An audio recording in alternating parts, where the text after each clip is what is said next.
Good afternoon, Skip Meyer here with another story from my past.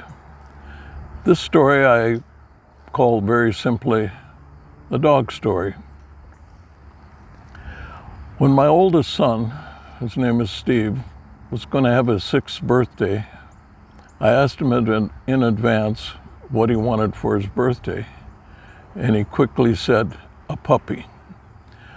That sounded great to me. I've always loved dogs or pets in general and think that's very good for a kid to have any kind of a pet. So people that know me know that I like to make a project out of things. So I told Steve, okay, we'll get you a puppy for your birthday, but I want you to help me pick it out. I want him to be involved in it, the process. So I got some books, I got newspapers to get the want ads, checking out kennels and so forth. We'd look up what dogs were available, and I would take a dog encyclopedia and read to him what those particular dogs were about. And that was the process. One day we looked in the Minneapolis Tribune and there was an ad for Australian Terriers. And Steve asked me what an Australian Terrier was. And I said, quite honestly, I don't know. That's an unusual one. But terriers are a good breed, and we had talked about terriers being a good dog for him. Nice size for a small boy. And so I looked it up in the dog encyclopedia and read to them, and they were supposed to be a cousin to all the other terriers, the Scottish Terriers and Westminster Terriers and so forth. And we thought, that should be a good one. And they were a color red. That's not fire engine red, but red like a dog red would be like an Irish setter red. I called the place that had the kennel, supposedly, that had these dogs for sale, puppies, and it happened to be in Wilmer, Minnesota, and it happened that it was a farmer that had them, and that's the only dog he raised. It was not a licensed kennel or anything, but he sounded like a good guy, and he had just started the ads, so he had plenty of puppies to choose from. So I made an appointment for the following Saturday when my day off was, and Steve and I prepared to go look at these puppies. We looked up in the dog encyclopedia again what you needed. You should take some water along, and we took a box and some blankets and just whatever the book said we should take. They suggested an alarm clock because the ticking would sound like the mother's heartbeat when you take a puppy from its mother. And come Saturday morning, Steve and I took off for Wilmer. We found the place quite easily. The guy had given good directions, and as I pulled into the farm, I took note that it was a nice, clean-looking farm and a place that you'd be comfortable in buying a puppy from. As we pulled up to the house, the guy came out of the house and walking down. I assumed he was the man, and he assumed we were the people. We had an appointment. And he came up and he started talking about his dogs and so forth. And he indicated that there was, he had taken his barn and put a wall in it, and he had his livestock in one half of the barn and his dogs in the other half, and that's where he raised these Australian Terriers.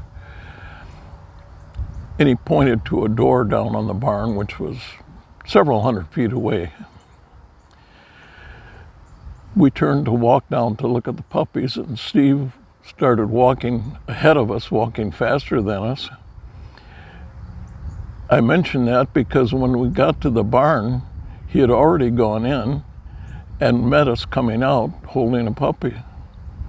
Now, I had read to him in the article what to look for in a puppy and so forth, and it should take at least a few minutes to look at it.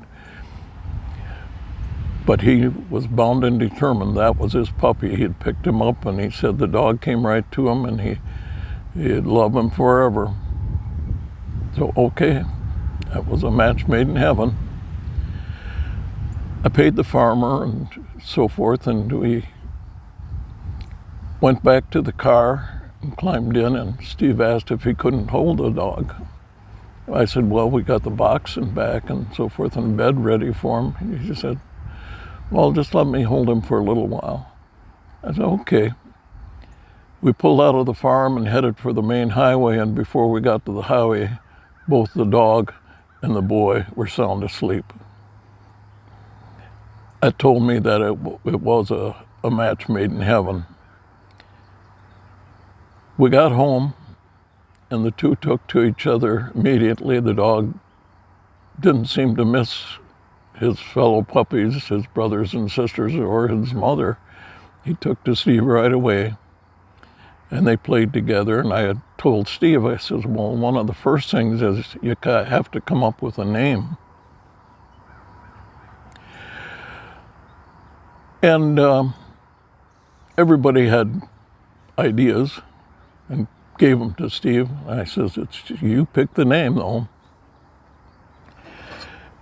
And I read names from a book, and he couldn't decide what. A week probably went by, and he was still trying to figure out what a name for the dog would be. And one evening I was going to watch a new TV show that was on. It was from an old movie, and it was called The Ghost and Mrs. Muir, and it was made into a television series. And I sat down to watch it, and Steve and the puppy were on the floor in front of me on the plane. And the show started, and the show really wasn't about the dog, but the family that the show was about did have a dog. And at one point he came into the kitchen, and they said, well, here comes Scruffy. I saw Steve look at the dog and then look over his shoulder at me, and he says, I think I have a Scruffy here. And I said, I think you're right. So the dog was named after that show dog, Scruffy. And the name came to be quite appropriate to the dog. It had two kinds of hair on it. It had a real hard, bristly hair for protection, I suppose, and then a soft, warmer inner hair. And the combination of the two made the dog's hair stick straight out. You could brush him and keep him clean, but he always looked, scruffy. The dog was an Australian terrier. Now, the key there is Australian, and everything I've ever heard about anything Australian, it's the Australians are a tough people. They raised tough. They were a penal colony originally, and everything they have seems to be tough. And this little dog was tough. He was small, and he seemed not to realize how small he was. He would take on things that were way bigger than him. This first came to note was one day Steve came running into the house to get me, and he said, Dad, come quick, Scruffy's in trouble. This saying, this catchphrase, came to be used way more often than you would think. Dad, come quick, Scruffy's in trouble.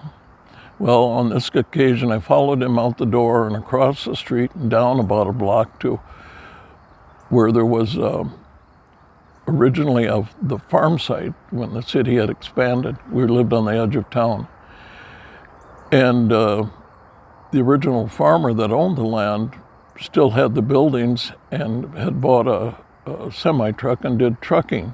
So he had some pens or stocks, whatever they call them, for holding pens for cattle. And Steve led me right up to one of them where I heard some snarling and barking and other noises coming from.